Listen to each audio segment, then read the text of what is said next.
y sin duda es increíble cómo esta historia de abolicionismo, de lucha y de darle un mejor porvenir a los suyos propios, porque una vez y otra vez ella viajaba al sur de los Estados Unidos y ella fue quien creó de alguna manera estas nuevas rutas. Digamos que el Underground Railroad, que significa el ferrocarril subterráneo, no se refería propiamente a un ferrocarril, a una máquina, se refería simplemente a los caminos que se dibujaron para escapar del yugo del sur, ¿no? de los estados del sur como lo conocemos, con todo esa esclavitud. Así le hace Tubman como la gran guía de esos esclavos que fueron ayudados a salir de ese sur y a migrar al norte, donde podían por fin vivir en paz. Esa fue su historia. Su historia personal también queda reflejada. Esta, digamos, es su historia pública, pero yo creo que lo interesante en este caso, lo que nos trae Sylvia Servan, es esta historia privada, que se conoce tan poco también de las heroínas, ¿no? Este saber cómo era su historia antes de convertirse en heroína de Harriet Tubman. Cómo ella lucha por dejar de ser esclava, cómo tiene que escapar de un marido con el que la casan. Todos estos pequeños detalles que humanizan al personaje, ¿no? Porque muchas veces conocemos al personaje en ese clímax, ¿no? En el que ya es héroe y uno no sabe muy bien cómo se construye ese personaje y cómo llega a ser quien es. Nada más, yo creo que deberíamos empezar a hablar un poco de las cosas que nos gustaron y un poco las cosas a las que alude la escritora, ¿no? Que tienen que ver muchísimo con nosotros. De las cosas que más a mí me fascinó, bueno, cuando Omar me entregó el libro, a mediados de agosto también,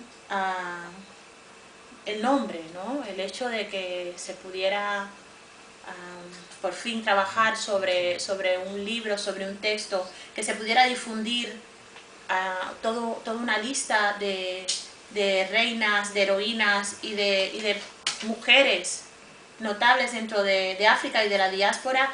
Yo creo que es fascinante y es novedoso, no es algo que se haga. De hecho, las mujeres son las grandes ausentes de la historia, no solo de la historia global, sino también de la propia historia afrodescendiente, ¿no?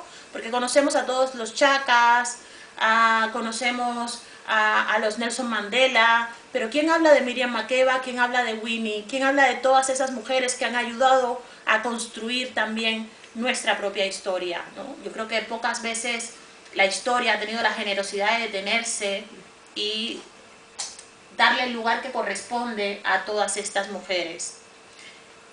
Decir también que la lección ha sido tremendamente apropiada, que es una lectura muy agradable, que muchas veces nos lleva a ir no solo del conocimiento per se o de los datos concretos o el hecho histórico, sino también que entremezcla el propio mito del personaje con lo que conocemos de él o con el propio, la propia,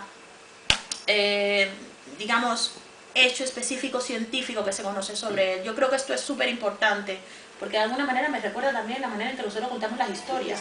Los cuentos. ¿No? Los cuentos, ¿no? Es esa relación que yo creo que la autora ha intentado hacer ese guiño al tema de la historia oral y África, ¿no? Que es la manera en la que esos griots nos han contado las historias siempre y esos cuentacuentos nos han contado las historias siempre. Así es, la autora, hija de haitianos, pero había vivido muchos años en África, o sea, tiene aquel sentir nuestro, aquellos cuentos delante del fuego por la noche de la abuela o de la mujer sabia del pueblo. Y sí, son relatos, aunque estén en escritura, sí, son relatos. Yo, de verdad, coger 20 mujeres es muy difícil, porque es muy difícil encontrar documentación. Sí. Es muy difícil. Los que de cuando en cuando intentamos hurgar y buscar documentación sobre mujeres africanas es muy, muy difícil. No hay mucha cosa aún escrita. ¿Sí? Cuando, por ejemplo, quieres hablar de las mujeres escritoras a nivel oral, desde la época que se inició la escritura oral para las mujeres africanas, es muy difícil. Si te separas, si te alejas en la actualidad de las senegalesas, que eran difícil encontrar documentación. Y se hace complicado también porque muchas veces estas mujeres van acompañadas de una figura masculina que es la que se reconoce, porque al fin y al cabo el reconocimiento siempre viene de la parte occidental, hay que dejarlo claro, y entonces la parte occidental reconoce la figura femenina por encima de la figura masculina por encima de la femenina, y todas esas figuras. Por eso es tan interesante lo que hace ella, ¿no? Ese momento en que ella recupera las madres, sí. ¿no? Que es fabuloso, ¿no? Hay historias de madres también, no solo la historia del personaje masculino que conocemos, y de alguna manera en esa poquísima historia afrodescendiente que se da en los colegios aún tenemos acceso a alguno de estos personajes, de estos guerreros, ¿no? Pero ¿qué pasa con esas madres? Exacto, ¿no? La madre de Shaka Zulu. ¿Qué pasa con esas madres de esos guerreros? Yo creo que ese acercamiento que hace ella es fascinante, porque no solo se acerca al rol de la reina, sino también al de la curandera, al de la madre, al de, en cierta medida, a esos nuevos, no solo roles, sino también oficios, ¿no? Porque al fin y al cabo yo creo que la mujer en África siempre está ligada a un oficio per se, ¿no? El hecho de que tengas que cuidar, no solo es el tema de cuidadora. La madre de Shaka Zulu tuvo que crear y luchar, pero tuvo que crear un guerrero, ¿no? Entonces es eso. Y es cierto lo que tú dices, muchas veces, la mayor parte del tiempo, el tema de la documentación se hace imposible. Bueno, se hace imposible por el tema de que es complicado, el tema de los archivos en África son de difícil acceso, generalmente accedemos a los archivos europeos, hay muy poca información y se hace complicado compilar toda esa información, pero no solo aquí en Europa o en África, también lo es en América. Las mujeres afrodescendientes han sido apartadas 2 veces, por mujer y por afrodescendientes, de la historia. Es verdad. Con lo cual, no es que se haga extraño, sino que simplemente son ausentes de ella. Entonces se hace de muy difícil acceso poder encontrar un papel, una documentación, y casi todo el tiempo, lo que pasa es que no es suficiente poder escribir una historia científica sobre un personaje femenino afrodescendiente. Y los papeles que hay están escritos desde el victimismo. Pobrecitas mujeres, dependientes, etc.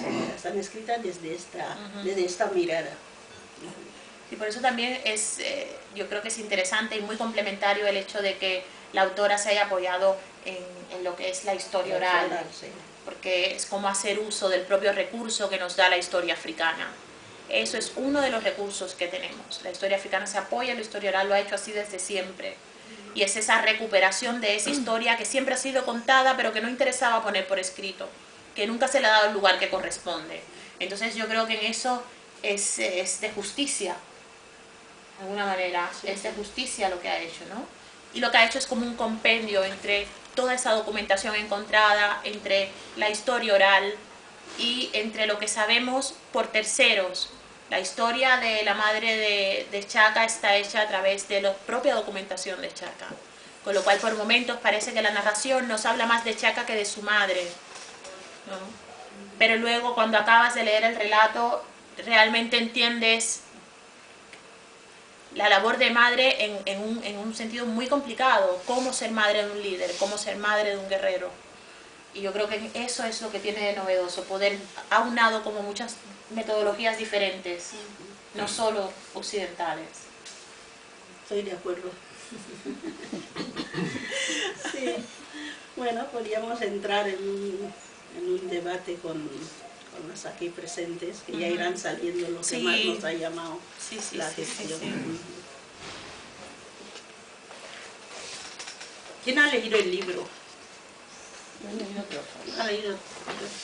El que no lo ha leído se viene ahí, ¿eh?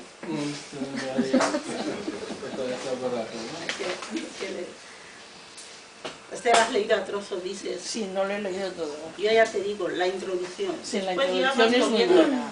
Después vas cogiendo cada una de las heroínas, pero la introducción es muy cierta.